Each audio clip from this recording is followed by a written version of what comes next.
A millionaire pulled up to his secluded vacation home in the Vermont countryside, ready for some much-needed rest. But when he opened the door, he found a family living there, a widow with 2 young kids who'd squatted in the abandoned place. Furious, he threatened to call the cops, but what he did in the minutes that followed changed his life forever. Subscribe to the channel and hit the bell so you don't miss any stories. Robert parked his car in front of the country house and frowned. The wooden gate was painted blue. He'd never painted that gate. He got out slowly, hand on his chest by instinct, remembering the doctor's orders. No stress, no exertion. 2 months of absolute rest. The garden looked different. Flowers in bright colors where there used to be just weeds. The grass was mowed, the windows clean, reflecting the afternoon sun. What the heck? Robert pushed the gate. The hinge didn't creak. Someone had oiled it. Voices came from inside the house. Kids' voices. Robert's heart sped up. He breathed deep, counting to 3, like the cardiologist taught him. He climbed the porch steps and stopped at the open door. A little girl ran across the living room with a doll in her hand. A baby crawled on a rug Robert had never seen, and on the couch, his couch, a young woman cradled a basket of folded laundry. The woman looked up and froze. "Who are you?" The words came out of Robert's mouth before he could think. Rose dropped the basket, clothes scattered on the floor.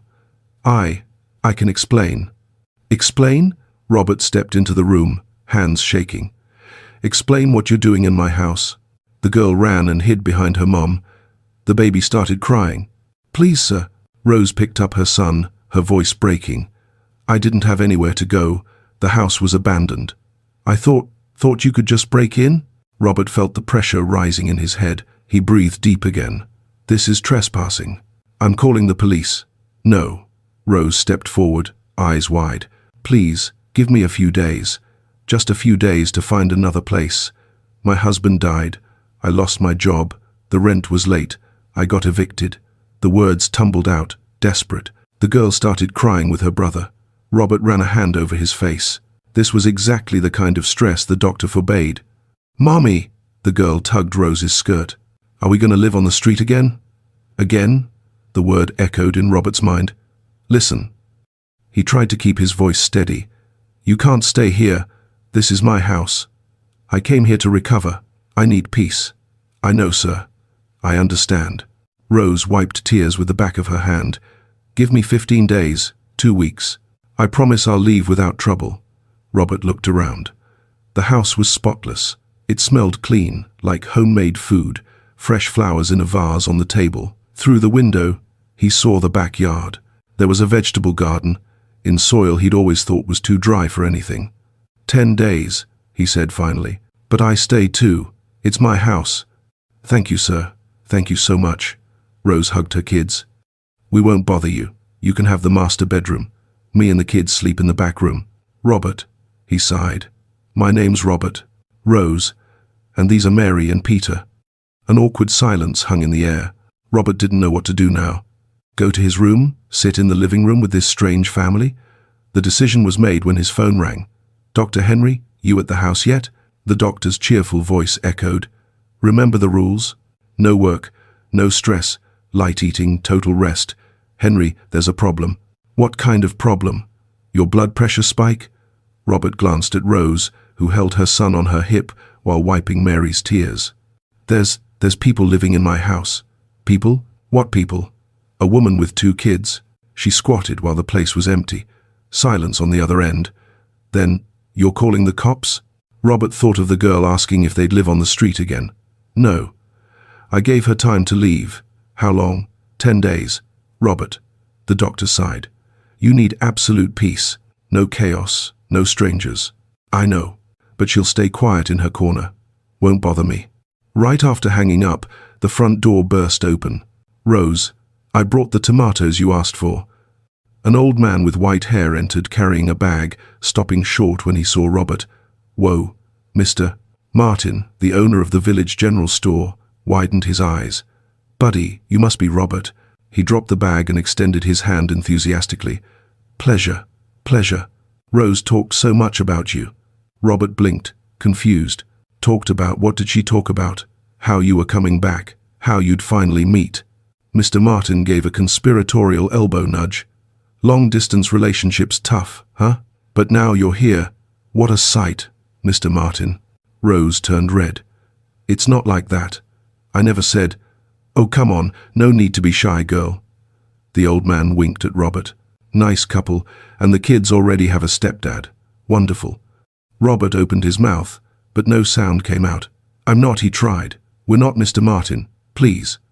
Rose was mortified. You got it all wrong. Got it? The old man scratched his head. But you said you were waiting for the house owner to return, that he was a good man. To leave? Rose almost shouted. I'm waiting to leave. Mr. Martin's smile faded slowly. He looked from Rose to Robert, to the kids, and back to Robert. Ah. An awkward silence. Ah, I see. The tension in the room grew thick. Mr. Martin picked up the tomato bag, placed it carefully on the table. Well, he cleared his throat. I'll be going then. Anything, Rose, just holler. He left, closing the door softly. Robert ran a hand through his hair. This was turning into a bigger mess than he imagined. Look, he started. I'll make dinner. Rose interrupted, voice shaky. You must be hungry from the drive, Robert. No need. Yes, there is. It's the least I can do. She hurried to the kitchen, kids trailing her. Robert was left alone in the living room. His living room, but it didn't feel like his anymore. He sat on the couch, which wasn't exactly his anymore either, and leaned his head back. 10 days. He just had to endure 10 days. The smell of homemade food started wafting from the kitchen. Robert's stomach growled. He couldn't remember the last time he'd eaten something not from a restaurant or delivery. Mary peeked from the kitchen door, still holding her doll, looking at him curiously.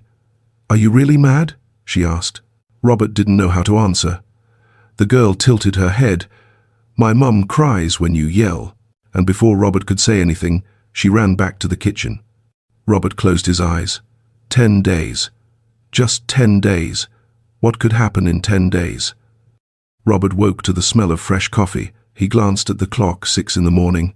He rubbed his face and got out of bed, still in his clothes from yesterday. The mattress was comfortable, more comfortable than he remembered. Someone had changed the sheets. When he reached the kitchen, Rose was already there making breakfast. She wore a floral apron, hair in a messy bun. Good morning, she said without looking at him. Coffee's ready. I left bread in the toaster. Thanks. Robert sat at the table, watching her move efficiently around the kitchen. Mary sat on the living room floor drawing. Peter still slept. You always up this early? He asked. Got to make the most of it while they sleep. Rose poured coffee into a mug and set it in front of him. It's the only quiet time. Robert took a sip. It was perfect, strong, hot, just how he liked it. How'd you know? Know what? That I like my coffee this strong. Rose finally looked at him. Found the coffee grounds in the cabinet. Figured you liked that kind. She turned back to washing dishes. Robert ate in silence, feeling odd. How long had it been since someone made him breakfast? Years. Many years. His phone buzzed on the table. Dr. Henry, how was the first night? Weird. Any symptoms? Dizziness? Chest pain? Shortness of breath? No, none of that. Great. Remember, I'm coming by this afternoon to check on you? Robert had forgotten. Doctor. Henry. No need. I'm fine. Protocol, buddy. You had a serious heart attack 3 weeks ago. I'll be there. He hung up before Robert could protest. Rose turned, drying her hands on the apron. Doctor's coming this afternoon. I'll tidy up, make some tea in case he wants. You don't have to. I know I don't. She cut him off, voice firm. But while I'm here, I'll do my part. Take care of the house, cook, clean. That's the deal. I didn't ask for this, I know, but it's right. Robert was about to reply when Mary ran to him, holding out a paper. Look, I drew you. In the drawing, a giant man with a mad face stood next to a house. Rose and the kids were tiny dots in the corner. Do I look that mad? Robert asked. Mary nodded with conviction. Really mad. Rose took the girl's hand. Mary, let Robert have his coffee in peace.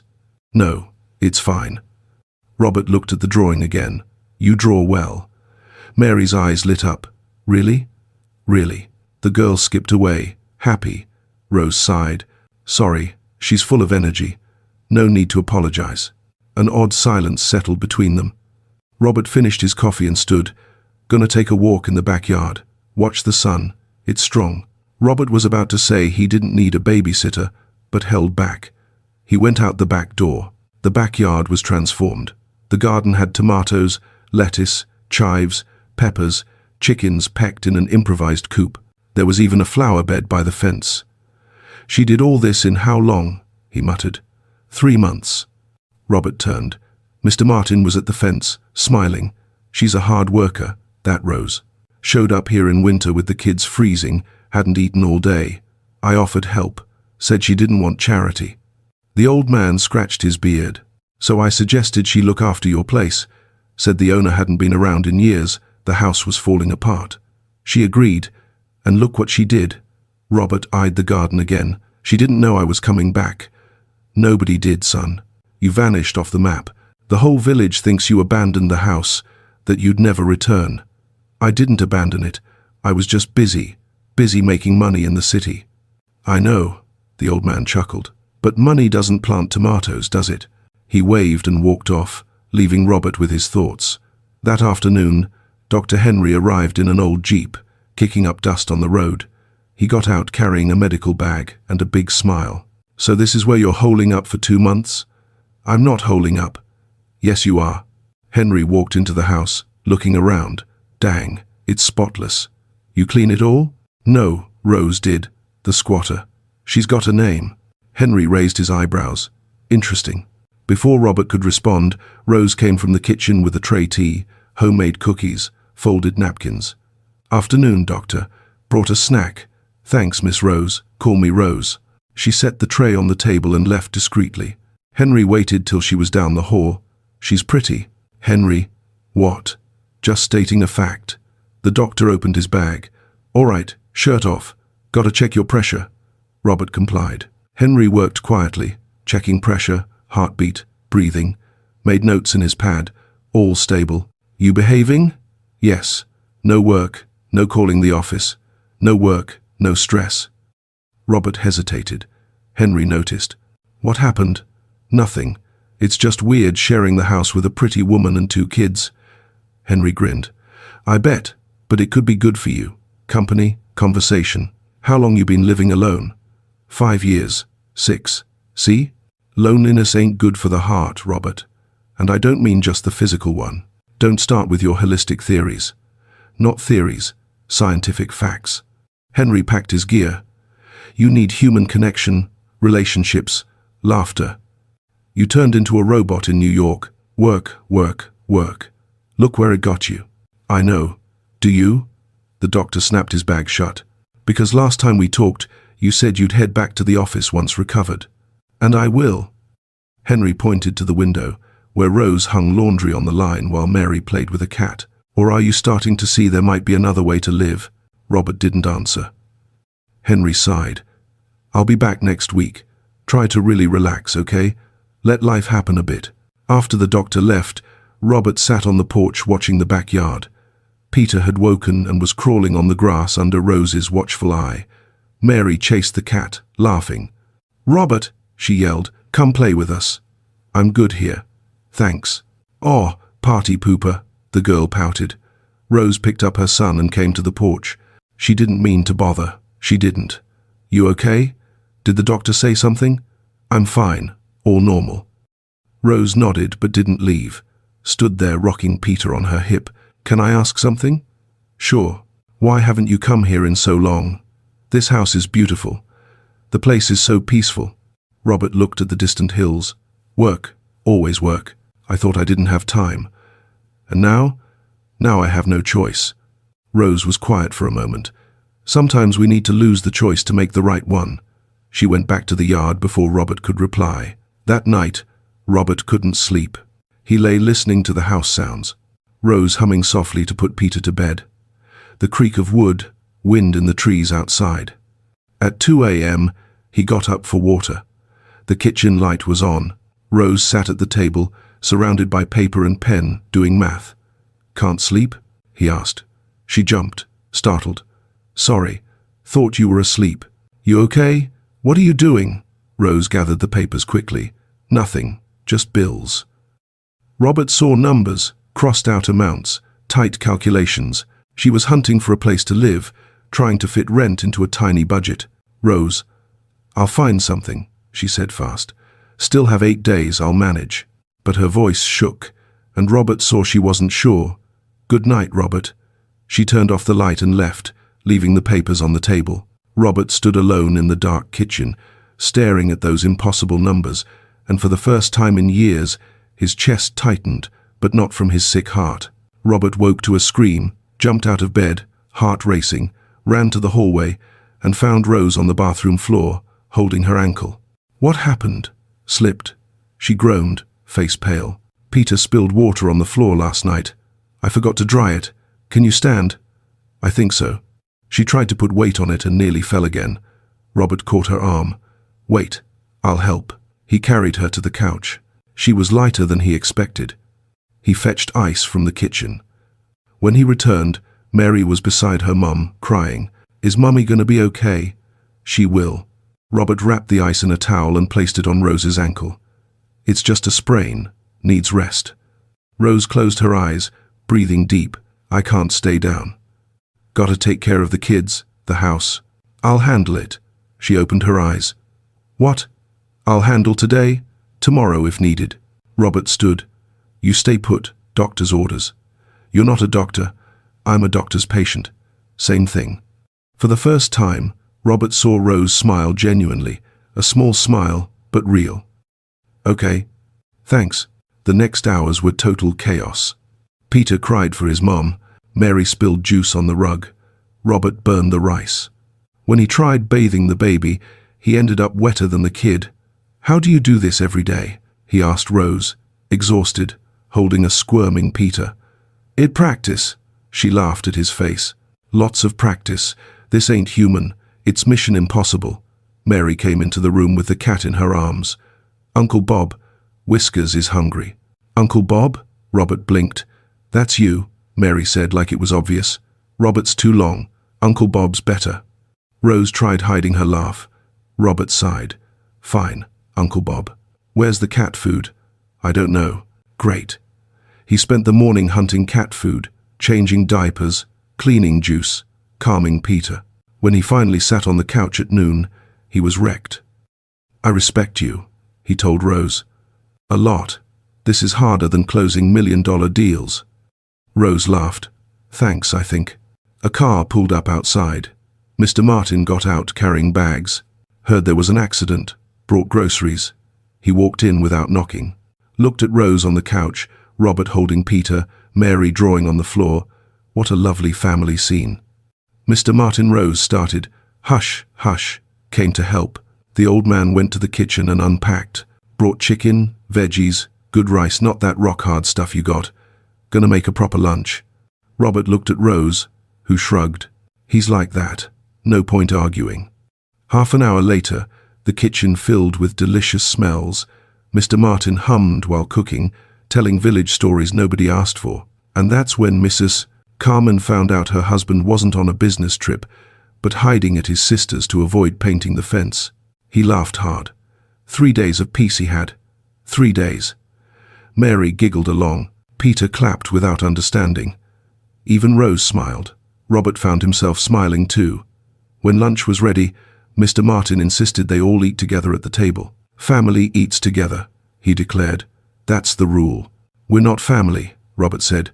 "Not yet." Mr. Martin winked. "But who knows?" Mr. Martin Rose blushed. The old man chuckled and served everyone. The chicken was perfect, rice fluffy, veggies seasoned just right. "Delicious," Robert admitted. "Of course, learned from my late wife. What a woman, cooked like no one else." Mr. Martin got nostalgic for a moment. 10 years she's been gone, but I still smell her perfume sometimes." "Sorry," Rose said softly. "Ah, no need. Had 50 happy years with her. Some folks don't get even 5. He looked at Rose. "Your husband, how long's it been?" "A year come December." "How'd it happen, if you don't mind?" Rose went quiet. Mary stopped eating. Robert noticed. "Work accident," Rose finally said. "He worked construction. A beam fell. It was quick. The kids were little. Peter was 6 months. Mary 3. Rose looked at her children. It was hard, really hard. I tried keeping up rent, but lost my job. The landlord was patient for months, but then no more. And you ended up here? Mr. Martin finished. Yes. Sorry, Robert. I know it was wrong, but I was desperate. Robert pushed food around his plate. You don't need to apologize again. Yes, I do. You've been generous giving me this time. Generous? Mr. Martin snorted. Generous would be letting her stay. Mr. Martin Rose protested. That's not how it works. Why not? House is huge, plenty of room, and she takes care of everything. Cooks, cleans, gardens. Robert don't have to lift a finger. 'Cause it's not her house, Robert said. It's mine. So what? Empty house is useless. House needs life, people, food on the table, laughter in the walls. The old man banged the table. You got that now? Gonna throw it away? It's not that simple. It is. You adults complicate it. Mr. Martin stood. Well, said my piece. Leaving before I say too much, he walked out, slamming the door. Silence weighed heavy at the table. Sorry, Rose murmured. He had no right to talk like that. No need to apologize for him. Mary looked between them. Are we really leaving, Mummy? Yes, sweetie, in a few days. But I like it here. And Whiskers, and the garden. We take Whiskers and make another garden. It won't be the same. The girl started crying. I don't want to go. She ran to her room. Peter, startled, cried too. Rose tried standing and winced in pain. Stay there. Robert picked up Peter. I'll go. He went to the kids' room. Mary lay on the bed, hugging her doll, sobbing. Robert sat on the mattress edge, still holding Peter, who calmed down. Mary, she didn't answer. Look at me. The girl turned her tear-streaked face. I know you like it here, and I get it. It's a nice, quiet place. So why do we have to go? Robert didn't know what to say. Why, really? Because they were squatters, because he'd come for peace and quiet, but the house had never been so alive. It's complicated. Adults always say that when they don't want to explain. Mary wiped her nose. You don't like us? It's not that. Then what is it? Robert looked at Peter, asleep in his arms, at Mary with her big sad eyes, at the worn old doll she clutched. I don't know, he admitted. It was true. That night, after everyone slept, Robert went to the porch. Stars shone in the pollution-free sky. The breeze carried scents of earth and flowers. He thought of New York, the empty apartment, the cold office, endless meetings, hellish traffic. Thought of the heart attack, chest pain, fear, hospital loneliness.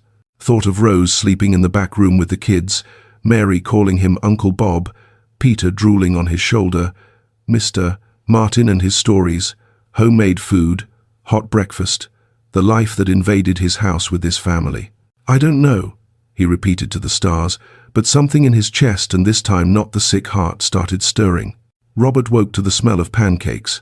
He went downstairs and found Rose limping between stove and table, ankle still bandaged. You should be resting. I'm better. She flipped a pancake skillfully. And you can't live on burned rice. I thought it turned out okay. Rose laughed. It was charred. Robert sat at the table and watched her work. 5 days had passed. 5 left for Rose to find a place, but she hadn't yet. He knew because he saw the papers on the table every night. Ads circled, numbers that never added up, phones that didn't answer. Rose, banana pancakes. She set a plate before him. Try it, he ate. Delicious. Of course. I need to talk to you about Mummy. Uncle Bob. Mary ran in. Whiskers climbed the tree and won't come down. Robert sighed. Cats always come down alone. But he's meowing. He's scared. Rose looked out the window. The cat was on a high branch, meowing pitifully. I'll go. Robert stood. With your heart? No way. Rose grabbed a chair. With your ankle? You're crazy? They stared each other down. Mary watched. I'm lighter, Rose argued. I'm taller, easier reach. You had a heart attack a month ago, and you can barely walk. Guys, Mary stomped. While you argue, Whiskers suffers. Robert huffed. Fine, but I'll go slow, and you hold the chair. 10 minutes later, he was on the branch, reaching for the cat that scratched his hands. Darn animal, he grumbled, grabbing Whiskers by the scruff. Stop squirming. Careful, Rose yelled from below. Robert climbed down with the cat under his arm. When he hit ground, he was out of breath. You okay? Your face is red. Rose put her hand on his chest. Your heart's racing. I'm fine. He breathed deep. Just out of shape. You need rest. I do. But he didn't move. Stood there with Rose's hand still on his chest, feeling her warmth through his shirt. Rose realized and pulled away quick. Sorry, it's okay. An odd silence between them. Mary took the cat and ran off, oblivious. Robert Rose started. A car stopped out front. Not Dr. Henry's old Jeep, a sleek black Mercedes. A woman got out. Impeccable suit, high heels, straight hair perfect. Sunglasses not hiding her disdain as she looked around. So this is where you're hiding. She removed the glasses. It's pathetic, Robert. Robert's stomach sank. Patricia, who's she? Rose whispered. My ex-business partner. Patricia strode to them, heels sinking in the dirt. I came in person because you won't answer the phone. We need to talk. Nothing to talk about. Yes, there is. About the company, your shares, the fact you're throwing it all away to play farmer. She glanced at Rose with barely hidden scorn. Excuse us, private matters. Rose stepped back. I'll check on the kids. Rose. Robert called, but she was already inside. Patricia smiled. Cute. New girlfriend? Different from your usual type. She's not my girlfriend, and it's none of your business. Everything about you is my business. We're partners, Robert. Or did you forget? She crossed her arms. The company's growing. We have international expansion offers. Investors lining up. And you vanished, left it all on me. You always wanted full control. Now you have it. I don't want control. I want my partner back, the ambitious, focused, winning Robert I knew. She stepped closer. Not this hermit you've become. I almost died, Patricia. I know. It was awful. But you recovered. You're alive. You're fine. She pointed at the house. And wasting your life here. Doing what? Playing house with a squatter and kids that aren't yours. Watch what you say.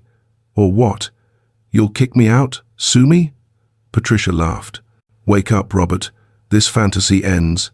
And when it does, you'll see you threw away what we built. We didn't build anything. I did. You just invested money. And you're flushing that money down the drain. Her voice sharpened. I have buyers interested. If you don't come back, I'll sell my share and leave you behind. Then sell.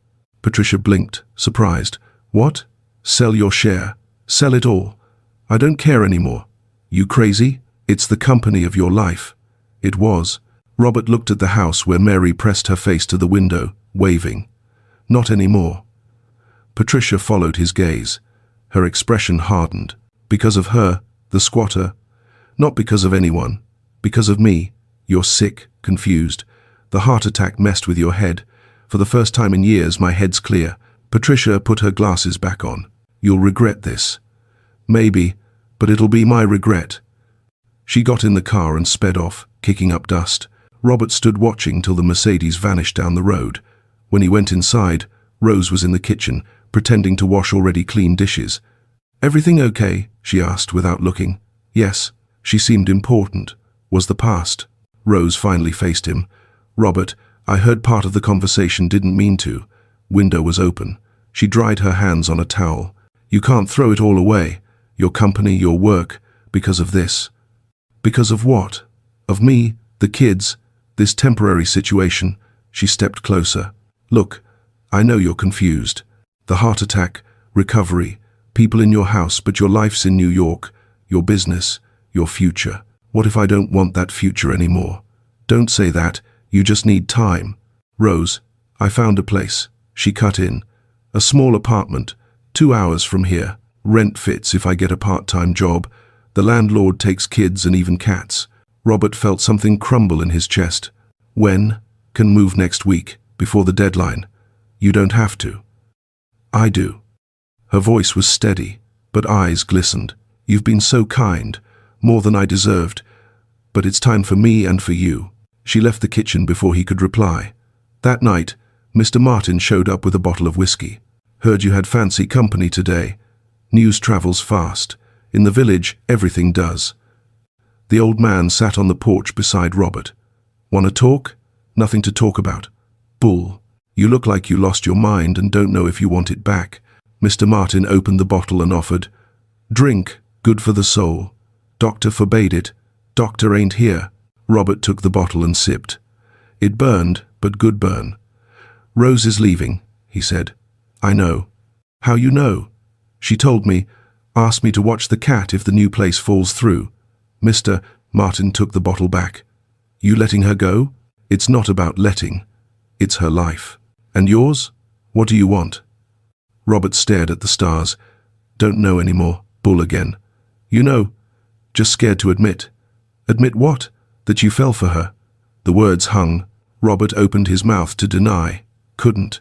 "It's crazy," he finally said. "Known her a week. So what? Fell for my wife in 3 days. Married a month later, 50 years together." Mr. Martin smiled. "Love don't have a schedule, boy. She's a widow, 2 kids, no job, no money, and I'm me." "You're what?" "Rich, successful." The old man laughed. "That stuff don't matter. You think she cares about your money?" "I don't know." "I do." "She don't. If she did, she'd have thrown herself at you when she learned who you are. But she didn't. She's leaving, giving you peace." Mr. Martin got serious. "Question ain't what she wants, it's what you want." Robert took another sip. "I want her to stay. Then tell her." "I can't. It'd be pressure. Or it'd make her happy. Ever think that?" Inside, Peter started crying. Robert heard Rose's steps, her soft voice soothing the baby, a lullaby in English, melodic and sad. "5 days," he murmured. "Still have 5 days." "For what? To decide or to get brave?" Robert didn't answer. Mr. Martin stood, leaving the bottle. "Don't waste it, boy. You almost died. Got a second chance. Don't throw it away." He left, leaving Robert with his thoughts and the lullaby drifting from the window. Robert woke with a decision. Today he'd talk to Rose, tell her well. He didn't know exactly what yet, but he'd speak. He went downstairs to an empty table, no coffee, no pancakes, no Rose. Rose? Silence. He went to the back room, door ajar. Rose sat on the bed, surrounded by open suitcases, folding clothes mechanically. Kids played on the floor. "You're packing?" She turned, eyes red. "Leaving tomorrow. Thought I'd get a head start. Tomorrow, but 4 days left." "I know, but got the job starting early, and sooner I go, better for everyone." Robert entered the room. "Better how?" "Robert, please, don't make this harder." "Harder for who?" Rose stopped folding. "For me." Rose, Uncle Bob. Mary appeared between them, holding her doll. "We really going?" "Yes, honey." Rose stroked her daughter's hair. "To a new place. You'll like it. But I like here." "I know." The girl shuffled out. Rose resumed packing, avoiding Robert's eyes. "You don't have to go." "I do." "Why?" She finally stopped and faced him. "Because I'm getting used to it, and I can't. This isn't mine, isn't real. Just a moment, a pause, but my life isn't here. What if it could be? It can't." Her voice firm. "You have your life, I have mine. They don't mix." "Who says?" "Reality." Rose snapped a suitcase shut. "Look, I thank you truly, but I can't can't live on handouts. Need to manage alone, for my kids. This wouldn't be handouts. Would be what, Robert?" She turned sharply. "Say it. What would it be?"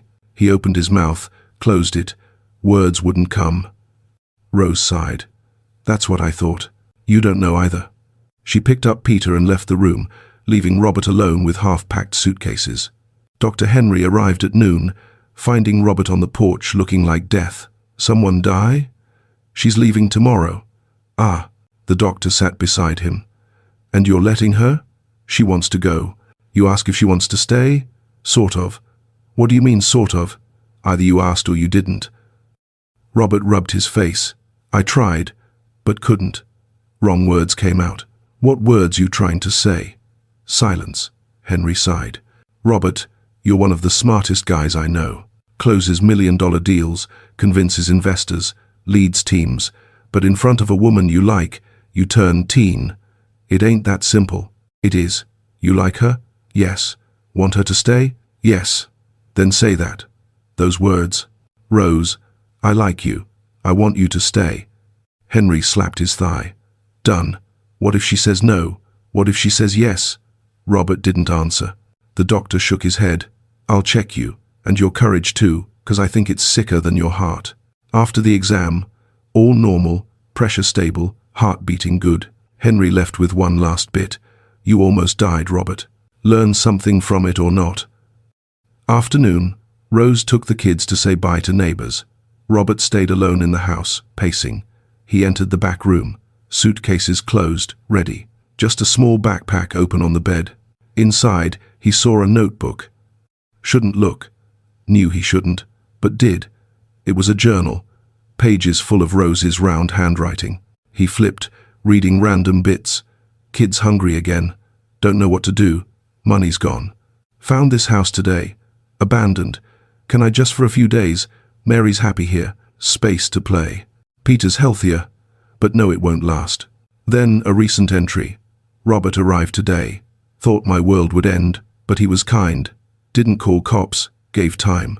Why's he so kind? Further on, starting to like him. Dangerous, very dangerous. Can't get attached. Can't let kids get attached. Need to leave before it hurts too much. And the last from yesterday. Think I'm falling for him. Absurd, crazy. Poor widow with 2 kids, squatter in his house. He deserves better. Someone not a burden. Need to go before I do something stupid. Before confessing what I can't.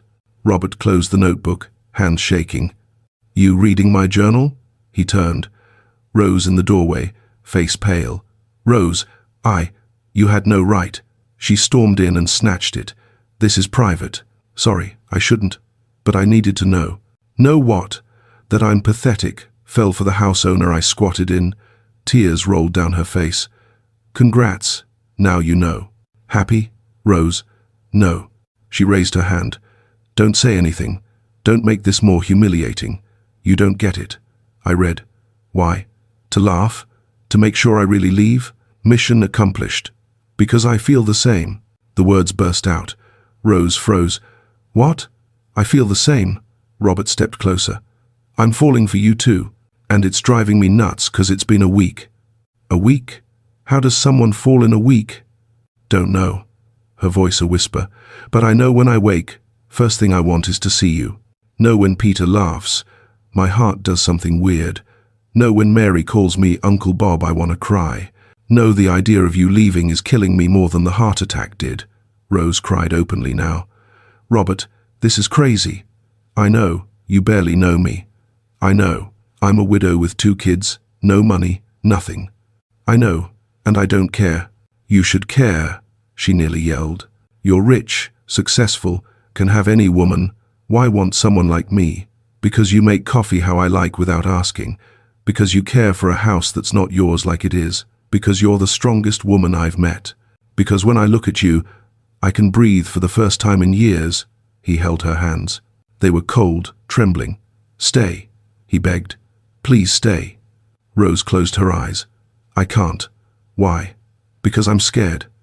She opened her eyes, fear raw and real. Scared to get attached and lose again. Scared I'm not enough. Scared you'll wake one day and see you made a mistake. I won't. You don't know that. Nobody does. She pulled her hands free. My husband promised to care for us forever, and next day he was dead. I can't go through that again. Rose, let me go, Robert. It's better this way for everyone. She left the room. Robert heard the front door slam. He stood, holding the emptiness she left. Mr. Martin found him an hour later, sitting on the backroom floor, head in hands. So you talked, and she's leaving anyway. The old man sat beside him with effort from age. She's scared, I know. You understand why. Robert lifted his head. Lost her husband, lost everything. Scared to lose again. So show her she won't lose. How? She won't listen. Mr. Martin smiled. Sometimes, boy, love ain't about words, it's about actions. When Rose returned with the kids, night had fallen. The house was dark, oddly dark. Robert? She called. No answer. She flipped the living room light and stopped. Table set, candles lit, flowers in the center, delicious smell from the kitchen.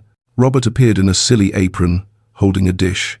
"Welcome to Peace House Restaurant," he announced solemnly. "Table for 3, oops, 4, including me." Mary clapped. "So pretty. Robert, dinner," he cut her off. "Your last dinner here. Let me do this, please." Rose couldn't say no. Dinner was chaotic. Food a bit burned, rice mushy, but love in every bite. When Mary dozed in her chair and Peter napped on Rose's lap, Robert finally spoke. "Can't promise I'll never die. No one can. But I can promise while I'm alive, I'll wake every day and choose you and the kids and this crazy life. Every day." Rose looked at him, tears in eyes. "How can you be so sure? Because for the first time, my heart's not just beating, it's alive." Rose didn't sleep all night, lay awake staring at ready suitcases, listening to kids breathing, thinking of Robert's words. "While I'm alive, I'll wake every day and choose you." But what if he didn't live? What if his heart failed again? What if... She shook her head, couldn't think that way, but couldn't stop. When sun rose, she decided, leaving, today, now, before losing nerve. Woke the kids quietly, dressed them, grabbed suitcases. The cab she called waited on the road. "Come on, loves, real quiet." "Without even saying bye to Uncle Bob?" Mary whispered. "Better this way." They were at the door when Robert appeared in the hallway, disheveled, still in pajamas. "You're sneaking out." Rose froze. Not sneaking, leaving as planned. At 6 a.m. No goodbye? Thought it'd be easier. For who? He came down the stairs. "For me, the kids, or you?" "Robert." "Mummy, I want to say bye." Mary started crying. "Honey, we can't." "Why not?" Robert knelt before the girl. "You can say bye to me, the house, whiskers." "You're making this harder," Rose nearly yelled. "Good, 'cause it should be hard to leave. Should hurt, 'cause if it hurts, it matters, and if it matters, we fight for it." Rose yelled back, tears falling. "Everything that matters, we lose. My husband mattered, I lost him. This house matters, I'll lose it. You matter, and I can't lose again." Silence, broken only by Mary's sobs.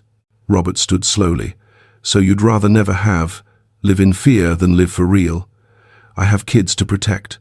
And you protect them by running? Teaching them to fear attachment, love. Teaching them to survive. Surviving ain't living." Rose gripped the suitcase handles tight. "I need to go." "Then go." Robert stepped back. "But first, look at your kids. Look at Peter, and tell me you're doing this for them, not fear." Rose looked at Mary crying with her doll, at Peter reaching arms to Robert, not understanding why no one held him. Her voice broke. "I can't. Mummy's scared," Mary said, wiping tears. "I'm scared too, but we can stay even scared, like during thunderstorms when we huddle together." Rose dropped to her knees, letting go of suitcases, hugging her daughter. Sobs came hard, years of pain, fear, loneliness pouring out. Robert approached slowly, hand on her shoulder. "Stay at least a day to think. No pressure, no promises, just stay." Rose couldn't answer, just nodded, still hugging her daughter. The day passed in tense, quiet. Rose stayed in the room. Robert watched the kids. Mary was subdued, no playing. Even Peter seemed to feel the sadness. At 3 p.m., Mary started coughing, dry, persistent. "Mary," Rose came out. "You okay?" "Just a cough, Mummy." But by 5, cough worsened. Mary hot, very hot. Robert Rose panicked. "She's feverish, high." Robert touched the girl's forehead. "Burning," calling Henry. But Henry wasn't in the village, gone to the city. "Back tomorrow. Nearest hospital's an hour away," Mr. Martin said when Robert called. "But roads blocked. Landslide last night. Take time to clear." "So what do I do?" "There's Mrs. Benedict, village midwife. Knows home remedies. I'll fetch her." While waiting, Mary got worse. Fever climbed. She started delirious, calling for her dead dad. "Daddy, Daddy, where are you?" Rose cried, helpless. "Do something, Robert, please." Trying. He put cool cloths on her forehead, but no help. "Where's Mrs. Benedict?" Mr. Martin returned with an elderly woman, but she shook her head, examining. "Pneumonia. Beginning. Needs antibiotics." "I have." Robert ran to his room, left from my hospital treatment. "No." Mrs. Benedict stopped him. Adult antibiotics different. Could harm her. Then what? Rose screamed desperate. Pray, the old woman said, and keep fever down. If it passes 104, she didn't finish, didn't need to. The night was the longest of Robert's life. He and Rose took turns with cool cloths, trying to lower Mary's fever. The girl faded in and out, mumbling nonsense. She'll be okay, Robert repeated. She'll be okay. You don't know that, Rose whispered, voice broken. You can't promise. But I'm promising. How you promised to choose us every day. She stared, eyes red. What if you can't? What if it stops? Robert cupped her face. Stop thinking worst. Mary'll be fine. Will be. I can't lose anyone else, Rose sobbed. Can't. You won't. I promise. You can't promise that. I can. He hugged her tight. 'Cause I'll do everything in my power not to let it. Everything. You hear? Everything. Rose clung to him, and for the first time since her husband died, she let someone hold her as she fell apart. At 4 a.m., fever finally broke. Mary opened eyes, weak but aware. Mummy, I'm here, love. Here. Rose covered her daughter's face in kisses. I had a dream, Mary murmured. Daddy came, said, it's okay. You can let Uncle Bob take care of us now. Rose looked at Robert, tears in his eyes. He did, she whispered. Said he's happy in heaven, wants us happy too. Mary fell asleep again, but real sleep, breathing steady, forehead cool. I almost lost her, but you didn't. What if I had? If fever didn't drop? But it did. He turned her face to him. It did. She's okay, you're okay. I'm okay. We're all here, alive, together. For how long? Don't know. No one does. But it's not about how long. It's about what we do with the time we have. Rose closed her eyes, tired of being scared. Then stop. Not that easy. I know, but you don't gotta do it alone. Not anymore. She was silent a long moment. Then, kiss me. Robert blinked. What? Kiss me before I lose nerve again. He smiled and kissed her gently, slowly, like she'd break. Rose deepened it, pouring years of loneliness, fear, lost hope into that moment. When they parted, she cried again, but different tears. I'm in love with you, she confessed. Hopelessly, madly in love. Good. Robert rested his forehead on hers. 'Cause I'm in love with you too. This is crazy. Yeah, we barely know each other. True. What if it goes wrong? What if it goes right? Rose laughed, tear-soaked. You're stubborn. You're fearful. We're quite a pair. We are, Mary mumbled in sleep. Stop talking. Trying to sleep. They laughed softly. So, Robert asked. Stay. Rose looked at sleeping Mary, Peter in his makeshift crib, the house become home. The man who'd invaded her heart like she'd invaded his house. Stay? Sure? No, she smiled, but staying anyway. When sun rose, Mr. Martin showed at the door with coffee and fresh bread. How's the girl? Better, much better, Robert said. And you too?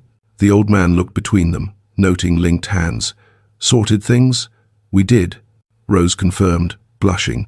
Thank heavens. Mr. Martin laughed. Couldn't take another day of that tension.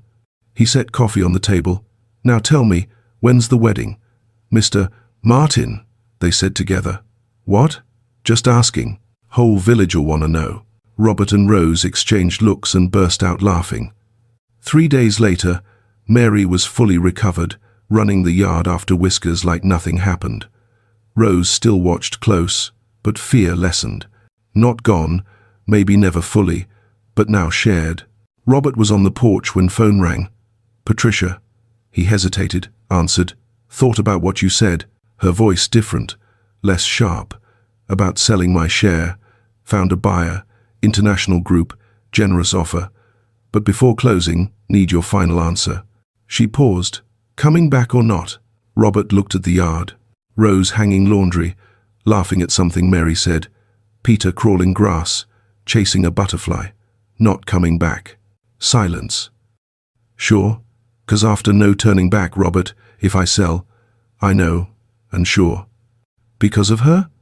Because of me, he corrected. Spent years building a company.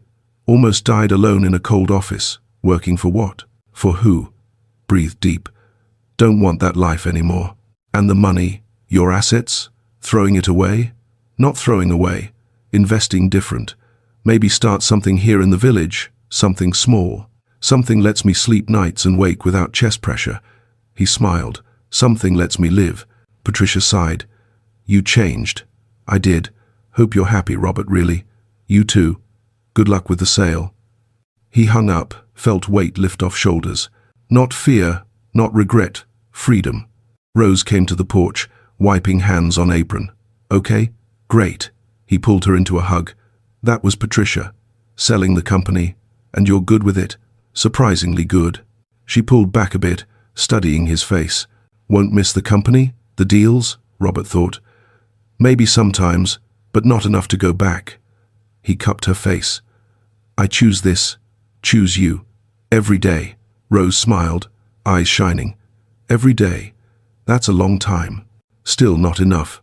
They kissed softly, slowly, interrupted by Mary yelling, Ew! Stop kissing. Come play. Dr. Henry showed the next afternoon for final check before full clearance. Pressure normal, beats perfect. You're better than pre-heart attack. He stowed the stethoscope.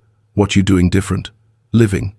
Specifically, waking early, eating home-cooked, playing with kids, tending garden, laughing lots. Henry smiled. Keep it up, it's working. He patted Robert's shoulder. You scared me, friend. Thought I'd lose you. Me too. And now? Now I got reasons to stick around. They looked out the window. Rose, teaching Mary to plant seeds. Peter napping in shade, thumb in mouth. She's special, Henry commented. She is. When you gonna propose? Robert nearly choked. Marriage? We barely. It's only 2 weeks. The doctor laughed. You almost died. She lost her husband. You both know life's short. Why wait? Why? 'Cause it's too fast. For who? For others. Screw them. You love her? Love her. She love you? Think so. You think or know? Robert thought of kisses, late talks, how she looked at him when she thought he wasn't watching. I know. Then what's the hold-up? A sign from heaven? That night after kids slept, Robert took Rose to the porch. Fresh coffee, cake Mr. Martin brought, brightest stars he'd seen. Need to talk about something, he started. Rose tensed. That's never good. No, nothing bad. He held her hand. Opposite, I think. You think? I'm nervous. Cut me slack. She laughed. Okay. What? Robert breathed deep. No ring, no fancy plan. Just truth. No, it's early. No, we barely know each other. No, a million reasons to wait. Be sure, be sensible. He met her eyes. But I almost died. You lost who you loved. We know no time's guaranteed. So Robert, her voice shook. Let me finish, please. He laced fingers with hers. Don't want to wake without you anymore. Don't want a coffee alone. Don't want Mary calling me Uncle Bob. Want to be more. Want to be part of your family. For real. Tears started down Rose's face. Marry me. Silence. Just crickets and wind in trees. Robert, I know no ring, no romantic setup. Probably doing it all wrong. But I can't wait. I love you, Rose. Love you and the kids and this crazy life we built in 2 weeks. Want more. Years, decades if lucky. Want to wake with you complaining about my snoring. Teach Peter baseball. Watch Mary grow. Want it all. Rose cried hard now. Sure? Absolutely.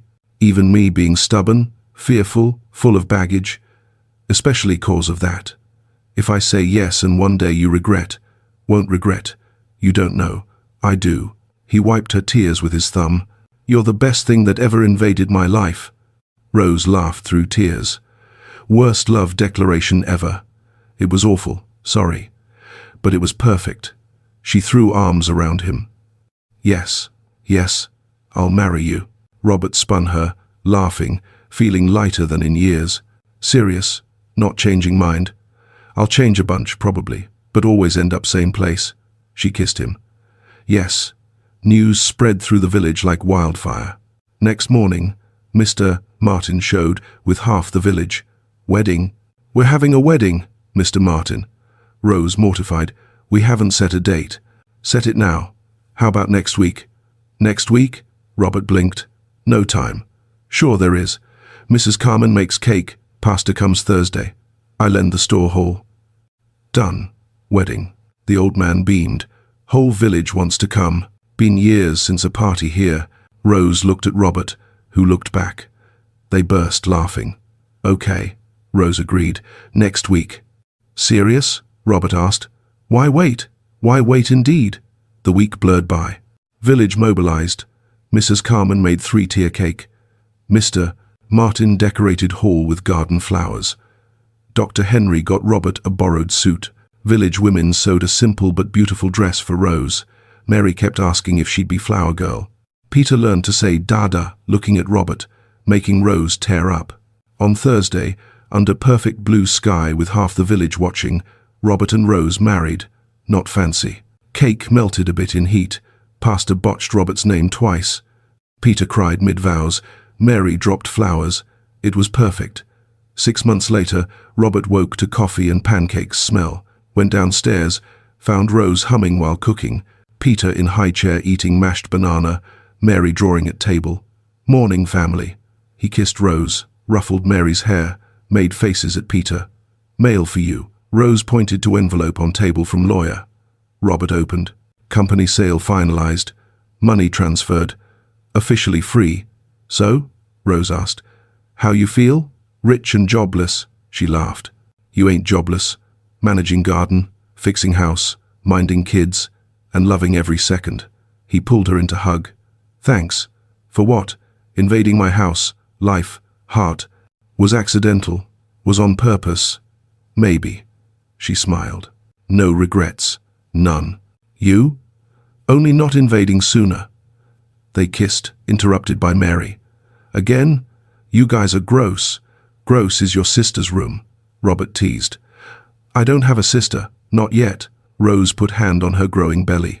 But in 7 months, Robert stared, mouth open. You're pregnant? Surprise.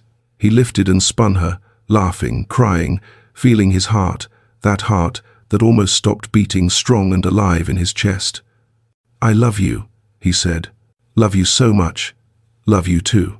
And there in that simple kitchen, with coffee burning on stove, kid crying, cat stealing table food, sun streaming through window, Robert realized he'd found something no money could buy. He'd found home, and home had found him. Your interactions mean a lot to us. Leave your name in the comments, and we might include you in one of our stories with a special shout-out just for you.